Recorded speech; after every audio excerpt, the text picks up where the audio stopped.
இருக்கலாம்.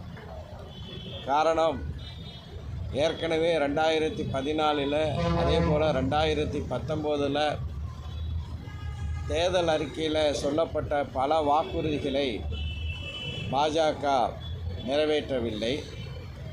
குறிப்பாக 2014 என்ன சொன்னார்கள் என்றால், வெளிநாட்டில் இருக்கக்கூடிய கருப்பு பணத்தை எல்லாம் மீட்டு 15 லட்சம் ரூபாய் முதல் 20 லட்சம் ரூபாய் வரை ஒவ்வொரு இந்தியர்களுடைய வங்கி கணக்கிலும் வரவு வைக்கப்படும் என்று சொன்னார்கள்.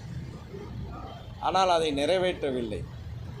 அதை பற்றி கேள்வி கேட்டபோது அன்றைய பாஜகவினுடைய தலைவர், இன்றைய உள்துறை அமைச்சர், தேர்தல் நேரத்தில் பேசினதையெல்லாம் ஏன் இப்படி சீரியஸாக எடுத்துக்கிறீங்க அப்படின்னு அவர் பதில் சொன்னார்.